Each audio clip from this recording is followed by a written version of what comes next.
Assalamualaikum warahmatullahi wabarakatuh. Bismillahirrahmanirrahim. Alhamdulillahirabbil alamin. Wassalatu wassalamu ala asrafil anbiya'i wal mursalin Sayyidina Maulana Muhammadin wa ala alihi wa sahbihi ajma'in. Kepada Bapak Pembina, Bapak Penasehat, Pengurus Yayasan, Pengurus Perguruan, singkatnya kepada Bapak, Ibu-ibu, para hadirin dan hadir jemaah perguruan Thariqat Naksabandi rahimakumullah. Puji dan syukur kita selalu curahkan kepada Allah Subhanahu wa taala,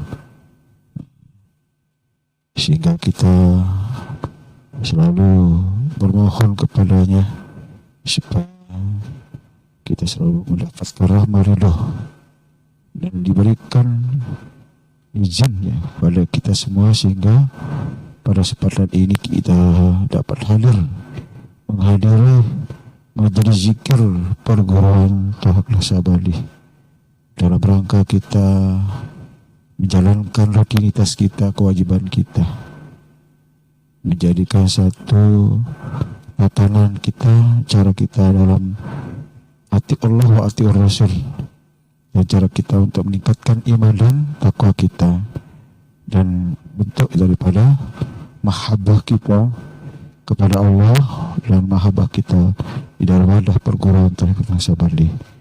Tentunya tidak terlepas, semua ini adalah rahmat dari Allah Subhanahu wa taala. Moga-moga kita dalam rahmat dari Ridho-Nya. Amin ya rabbal alamin. Salawat dan salam kepada junjungan Nabi besar Muhammad sallallahu alaihi wasallam. Allahumma shalli ala sayyidina Muhammad wa ala ali Muhammad. Moga-moga kita dapat mentaatinya serta mendapatkan syafaatnya di dunia indal akhirah. Moga-moga kita juga selalu berada di naungannya, selalu ada pada mahabbahnya, dan selalu kita dapat mencintai dan dicintainya, sehingga kita tidak kesulitan, tidak ada satu halangan atau satu hal yang memberatkan kita untuk berada di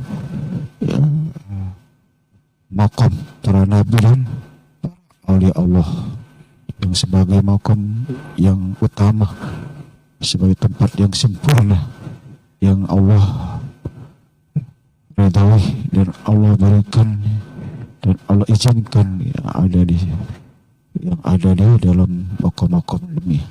Dan kita berharap demikian, moga-moga kita berada bersama beliau di dalam maqam para aulia dan para aulia Allah. Semoga Allah mengizinkan kita berserta bersama dengannya minan nabiyyin wasyiddiq wasyuhada wassalih. Alhamdulillah, syukurillah wa nikmat Allah, kita ini berada pada bulan Syawal, yang mana Syawal ini ada puasanya, ada Ramadannya, Lebarannya kan gitu. Tapi ini adalah satu ibadah sunnah. Dan itu sunnah, tapi ini mendekati daripada wajib yang kita kenal dengan sunnah muakkad. Satu sunnah yang Nabi tidak tinggalkan, yang beliau lakukan. Dan kemudian adalah kita awalnya rasa kegembiraan kita, rasa syukur kita di situ. Di tengah-tengah kita menjalankan nanti ketupat, lebaran ketupat. Tetapi di sini tidak ada sholat lebarannya, sholat idnya kan gitu. Yang ada kan hanya bentuk syukuran saja gitu kan. Dan ini insya Allah kita akan sama-sama kita lakukan pada hari Senin nanti, insya Allah akan diumumkan oleh panitia PHBI-nya.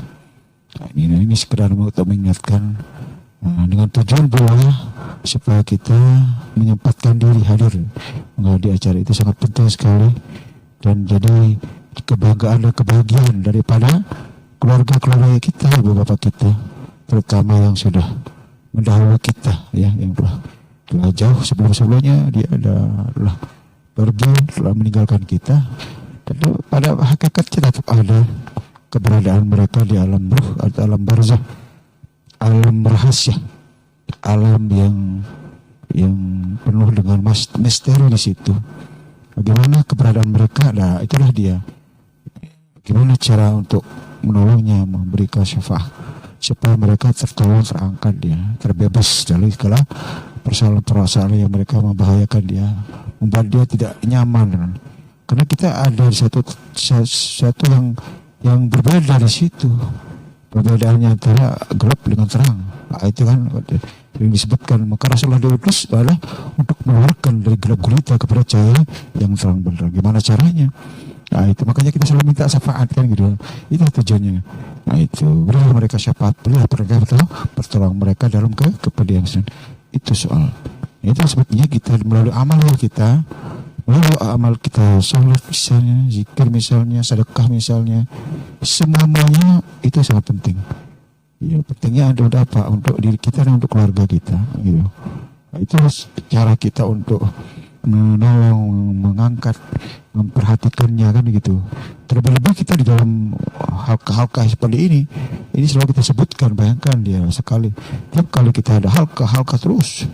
Ini dalam halka yang lebih besar, yang lebih kuat, lebih ya istimewa sekali. Ya, sampai-sampai dikatakan di dalam sebuah hadis, di dalam hadis kursi, tiada satu kaum duduk seraya berzikir kepada Allah melainkan akan dikitari oleh para malaikat. Dan disuruh turunnya tanazzalu alaihi malaikat. Kemudian Allah turunkan sakinah, ketenangan, ketentraman, dan satu kebahagiaan itu. Artinya satu kelapangan. Dan Allah menyebutnya, Allah akan memperhatikan kita, sehingga menjadi satu kebanggaan buat Allah menyampaikan kepada makhluk-makhluk yang lain gitu. Itu bayangkan, itulah dari bentuk daripada hal-hal. Jadi Allah sendiri membanggakan, mengagumkan gitu terhadap orang zikir. Sehingga para malaikat-malaikat itu bertanya-tanya kan, siapa dia? Yang Allah kagum ternyata adalah orang-orang yang melakukan hal zikir. Tiada satu kaum duduk seraya melakukan zikir. Malaikat akan dikitari oleh para malaikat, turun kepadanya sakinah, ketenangan. Diturunkan Allah satu kemudahan. Makanya kita dalam halqa ini banyak hal yang kita peroleh dari sisi khasiah kita, dari sisi mungkin kemanusiaannya kita dapatkan, dari sisi kesehatannya kita dapatkan, kemudian dari sisi rasa ketentramannya di situ. Karena banyak hal yang kita peroleh dari halqa ini sebenarnya. Coba rasakan, kita pasti. Nah ini, jadi kita di sini ibarat kita cas gitu, ada lobar, ada sedikit lemah apa dicas sedikit, udah makanya. Nah, itu makanya begitu keluar kita kan ada menghadapi berbagai macam persoalan kita di luar gitu. Tapi kalau itu terus menerus, kan lama-lama kan selesai juga kan, kekuatan kita terbatas. Itulah sebabnya kita ada zikir mingguannya, ada zikir hariannya kan gitu. Ada waktu-waktu jangan, bahkan ada zikir yang kita bangun sekali setahun lah misalnya. Ada yang sekali sebulan misalnya. Itu terus. Itulah cara kita berjihad, berjuang untuk menata itu. Kalau enggak ya habis gitu. Karena kemampuan kita ini sangat lemah sekali. Berbagai macam persoalan-persoalan yang kita hadapi di luar. Itu makanya kita memiliki wadah ini, syukur ada tempat kita merenovasi, tempat memperbaiki, kalau boleh kita katakan salon lah gitu, mempercantik diri kan gitu kan, dalam rangka mempercantik batu rohani kita gitu. Zahir ya orang mereka dengan cara ya sesuai dengan apa yang mereka inginkan, memotivasi, modif gitu kan. Nah gitu lah. Nah rohani ini kan begitu sebenarnya kan, sebagai contoh aja. Tapi kenapa hal itu kita berjuang berani habis-habisan? Wow, Itu udah main-main itu bayaran itu harus dokter yang itu pun kalau pas gitu yang nangani. Kalau enggak kan selesai kan banyak orang-orang yang terjadi apa namanya semacam apa istilahnya praktik-praktik yang tidak izin atau ada yang tidak punya keahlian gitu. Saya mau coba-coba. Ya begitu juga lah dalam belajar ilmu kerohanian. Kalau dia mencoba-coba belajar ilmu ini tapi bukan ahlinya itu kita ikut di situ ya rusak juga, bahaya juga, sangat blank kita ya. Jangan heran kita yang salah tempat kita blank kita, error kita ya. Wah masuk jurang kita, bahaya enggak? Kalau benar-benar mustahil, karena ilmu Allah itu memberikan jaminan, menjadi satu memberikan satu kepastian gitu. Jadi itu aja kalau renungkan itu. Yang kita dapatkan itu dari mana? Miliknya siapa? Kan milik Allah, dari Allah. Dan itu akan ditunjukkan kita. Itu yang kita syukuri. Dan itulah yang perlu menghayati kita. Carikan dalil-dalil itu kan supaya mereka nggak ada jalan membantahnya. Tapi kalau kita sudah yakin nggak mesti pakai dalil dengan satu apa yang kita rasakan di alam. Ya sudah cukup sebenarnya. Ibarat kita sudah merasakan gimana sesuatu hal yang manis. Orang bilang ngomong apa saja nggak mungkin, kita sendiri dia rasakan, dia hanya cerita tentang manis sementara dia belum tahu seperti apa manis itu sendiri kan gitu. Itu misalnya. Nah, begitu itulah sebenarnya sehingga jamaah itu ada komitmen yang kuat walaupun diruntuhkan, walaupun dihalang-halangi, walaupun dihujat, nggak mau dia. Itu berarti keimanan itu sudah kuat itu. Tapi ada juga yang belok-belok juga, ada juga yang lemah kan begitu. Nah itulah kadar keimanan satu dengan yang berbeda. Nah makanya kita di sini adalah dalam rangka itu untuk menjaga iman kita. Iman kita sudah terpelihara, terjaga. Walaupun ada tetapi begitu masuk kepada sama orang yang kuat ikut kuat, orang yang bagus ikut bagus, orang yang harum ikut harum gitu. Itu semuanya sampai dijelaskan dalam sebuah hadis Nabi kan. Ada dalil mengatakan kalau kita bergaul sama orang yang berjual minyak wangi kita ikut kita harum kan begitu sebenarnya. Itu contoh saja sebenarnya. Nah, itu makanya kita diminta berada bersama orang-orang yang bisa membangun tauhid kita, yang menjaga tauhid kita, yang bisa tauhid ini terpelihara. Ini bahaya sekali. Kalau tauhid ini dibelokkan itu menjadi amal ibadah kita yang lain tidak ada artinya. Karena tauhid ini yang menjadi penentu daripada semua ibadah gitu. Karena apa itu tauhid? Tauhid itu adalah satu pernyataan bahwa tidak ada ilah kecuali hanya Allah. Maka lahirlah kalimat la ilaha illallah, itu kalimatnya. Itu pernyataan kita bahwa tidak ada ilah kecuali hanya Allah semata-mata. Tapi yang kita katakan Allah semata-mata mana? Gimana cara untuk mengiyakan, meyakinkan sesuatu yang kita katakan tetapi belum kita tahu apa yang kita katakan, itu persoalannya. Nah, untuk meyakinkan dengan tasdik bil qalb. Nah, musyahadah dengan hati. Iqrarun bil lisan wa amal bil arkan. Itu soal. Nah, inilah yang menjadi artinya kesempurnaan daripada syahadah itu sendiri. Kalau hanya ikrar aja amalnya ya cuma hanya betul-betul keyakinan semata-mata tanpa ada kejelasan, tanpa kepastian di situ. Itu yang sebenarnya menjadi kebahayaan sebenarnya.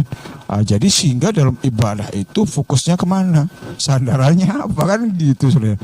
Itu apalagi lebih di dalam zikir ini sebenarnya. Nah itulah membuat jadi zikir itu menggelegar, nikmat, terasa terbawa, terasa ada sebuah tarikan, jazbah.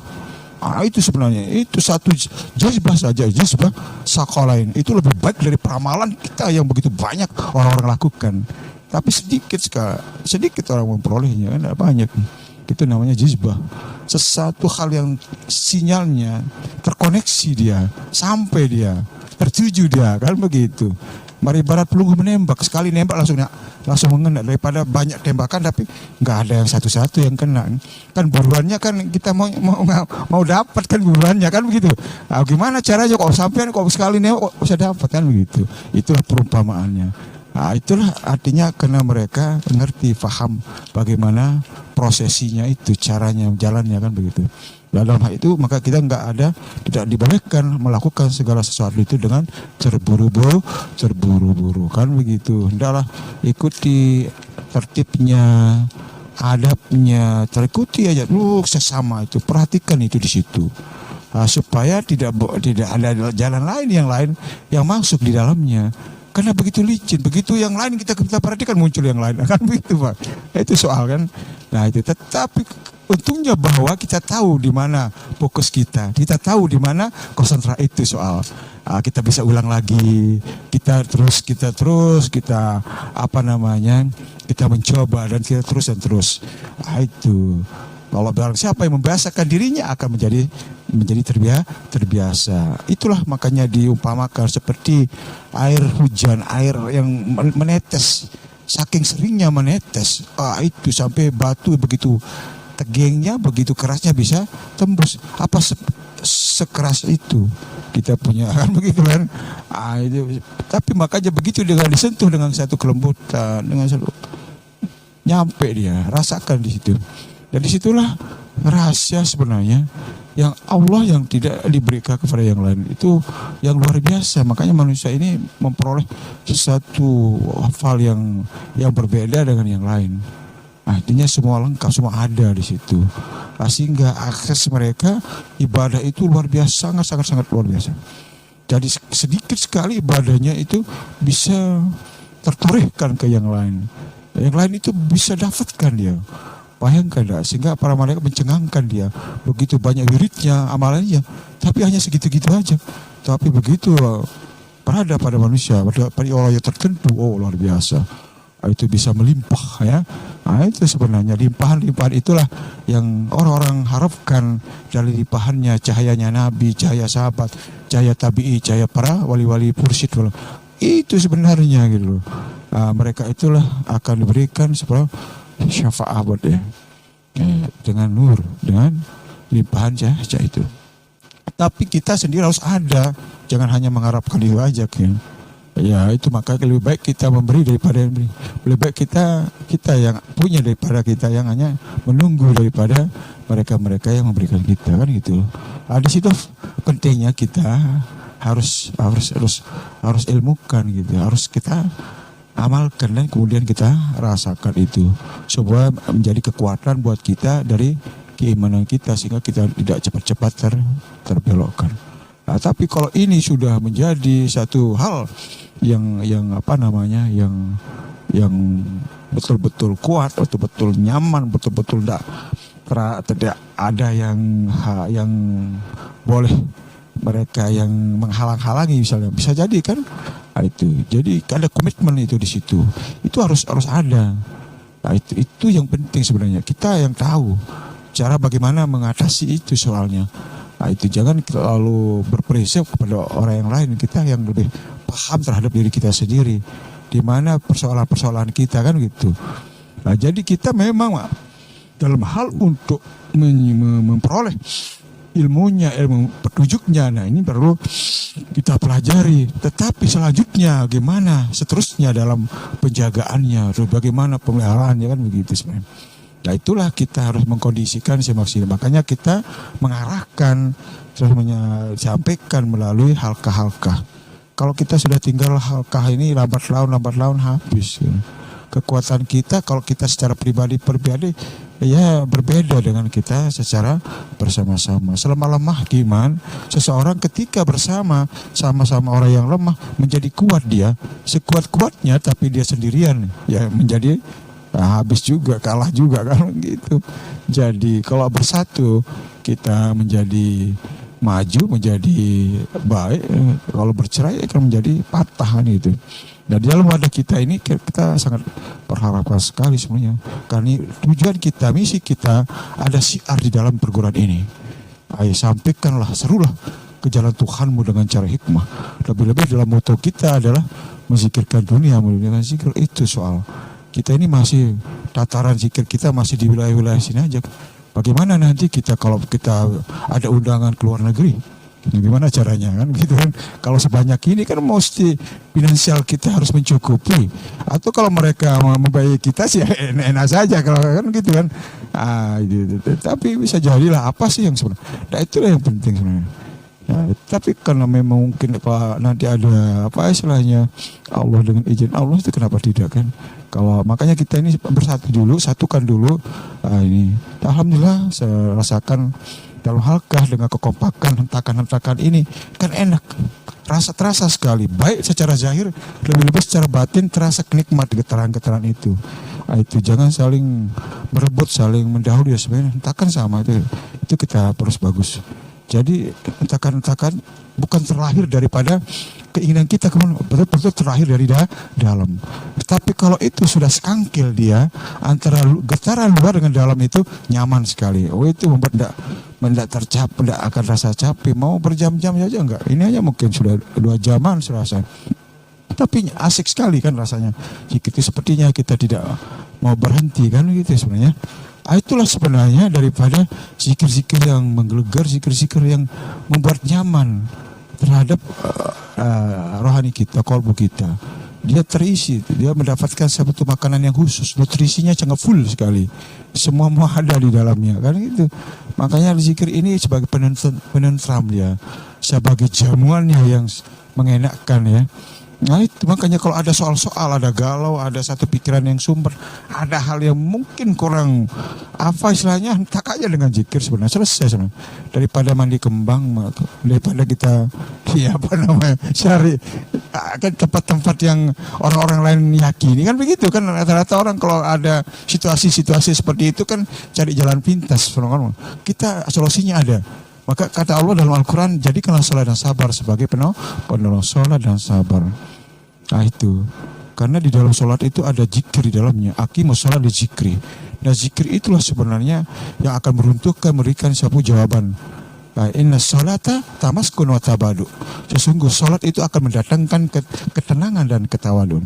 Maka ketika hentakan-hentakan zikir itu kita bagus, wajib itu, tidak mungkin lah, mustahil lah kalau enggak kita peroleh itu. Jadi pernyataan Allah itu di mana kalau gitu kan? Itu kalau kita betul lakukan pasti terjawab sebenarnya. Itu. Jadi itulah konsep-konsep kita ini murni, ini al-haq, ini sejati-jatinya, ilmunya, amaliyahnya, semuanya. Tinggal kita menunggu apa yang kita perbuat hari ini dan itulah yang kita akan kita peroleh di saat apa yang kita tunggu-tunggu. Fayunabbi'ukum bima kuntum ta'mal. Allah perlihatkan apa yang kamu kerjakan. Nah itu makanya saya jangan dibelok-belokkan. Nanti Allah membelokkan apa yang menjadi harapan, ini bahaya sekali enggak? Itu soal. Kalau kita harus hal-hal yang sesuai dengan yang ditunjukkan, itu aja ikuti aja sendiri. Ya karena kita berdasarkan suatu fakta, satu kenyataan daripada beberapa jamaah yang sudah mendahului kita. Itu soal sampai yang ada salam. Nggak ada dia mengatakan jangan ikuti lagi, jangan berhenti zikir. Nggak ada, malah meminta bahwa kita untuk tetap istiqomah. Malah mereka ada penyesalan-penyesalan ketika di dunia ini agak kurang begitu aktif, kurang begitu semarak dia melakukan zikir kan gitu. Tapi rata-rata pesan-pesan yang mereka luar biasa. Bahkan memberikan satu pesan sehingga seboleh-bolehnya, ibarat kita ini kan kebanyakan masalah kesibukan, sesibuk-sibuknya apa? Dia dipaksakan lah gitu loh untuk halkah ini. Makanya kalau kita halkah ini, kita tinggalkan ini zikir, itu sudah ciri-ciri sudah. Nah, itu membuat ciri-ciri orang yang tidak istiqomah. Itu siapapun dia, bukanlah kita, memang itu keistiqomahan itu berlaku ada ketika mereka mengaktifkan logikanya, mengaktifkan hatinya, mengaktifkan semuanya dalam berzikir kepada Allah. Terutama di halqa ini kan power kita yang paling besar di kita yang kita lakukan ini, power yang paling besar gitu. Kalau ibarat satelitnya ini, itu misalnya kan begitu Pak. Anggaplah seperti itu. Kemudian kita ciptakan tower-tower, kita bentuk ada yang lain, iya. Tapi kalau kita diputuskan lewat satelitnya, udah tower nggak berguna, nggak ada artinya. Itu artinya nggak ada artinya gitu, nggak berfungsi gitu. Itu jangan heran nanti begitu kita berhadapan dengan apa yang kita lakukan selama ini ternyata menjadi sesuatu yang sia-sia. Itu soal. Apalagi sampai-sampai menyandingkan, ada semacam menyandingkan, atau itu suatu hal yang larangan yang saling berat dulu beliau sampaikan. Jangan sampai jamaah itu mengadakan halkah di tempat yang lain di yang bersamaan dengan halkah yang ada di sini. Jangan, sangat berbahaya sekali. Bukan lagi dia dapat pencahayaan, bisa jadi kebakaran di situ. Itu melawan arus, benar? Benar, kalau lawan harus benar. Itu soalnya. Itu bukanlah kita mau ini secara ilmiahnya sebahasakan gitu. Tapi kalau itu terjadi ya mungkin silakan. Yang penting ini hanya peringatan dari beliau dulu sebelumnya. Karena beliau mengalami sendiri dalam prosesi dalam nazaknya, pernah mengalami nazak. Bagaimana zikirnya ketika nazak itu? Ternyata di sini mereka praktik mengalami. Itu soal. Kita ini kan hanya cerita aja. Tapi dari cerita itu kita yakini, karena ada yang menceritakan yang kita yakini, yang bercerita itu yang kita yakini, kita ikuti. Ya sama aja Nabi menceritakan tentang bagaimana sholatnya, bagaimana sirnya, bagaimana ya ibadahnya, kan begitu kan. Tapi kan nyampai gitu loh. Tetapi bukan hanya ceritanya saja nyampe, tetapi dapat ilmunya, ini yang kita syukuri. Nah ini praktiknya. Maka di dalam sholatnya Nabi ada seperti suara orang yang menangis. Seperti air yang mendidih, seperti apa? Seperti itu dalam sholatnya Nabi, bayangkan enggak? Ya kalau kita ditanyakan tentang itu gimana menjawabnya? Wah itu mungkin Nabi sedih, itulah mungkin jawabannya seperti itu. Tapi ketika dipahami tentang apa yang Nabi pernah lakukan, oh ternyata kita ketemu jawabannya kan. Dan itulah yang menjadi amalia kita, yang kita menjadi satu ilmu yang kita ilmukan, yang kita peroleh dalam wadah kita ini.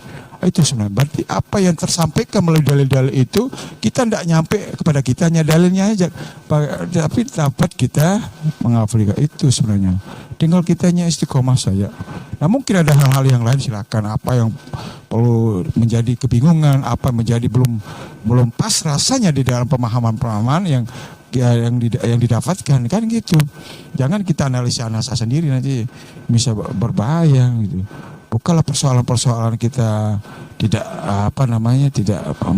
meyakinkan, tapi karena berbagai macam ya pendapat, kajian dan sebagainya kan menempatkannya itu seperti apa kan gitu.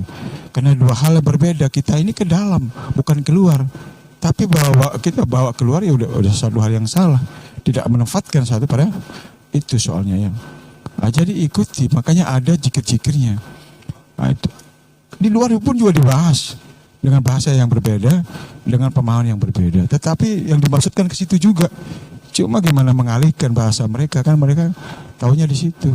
Nah itulah dia, makanya kita begitu ada bahasa-bahasa di luar enak, kita bisa mengkoreksi daripada penjelasan-penjelasan yang mereka sampaikan.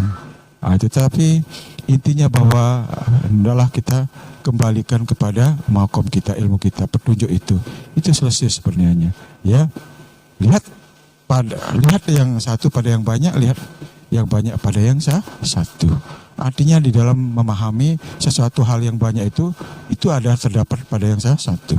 Semua bersumber dari situ sebenarnya. Nah, jadi ketika kita sudah ketemu sumbernya, maka perhatikan yang satu dengan yang satu. Itu jalannya ya. Demikian penjelasan yang singkat ini, mudah-mudahan penjelasan ini bermanfaat bagi kita semua. Kurang lebihnya mohon maaf. Wabillahi taufiq. Wassalamualaikum warahmatullahi wabarakatuh. Waalaikumsalam warahmatullahi wabarakatuh.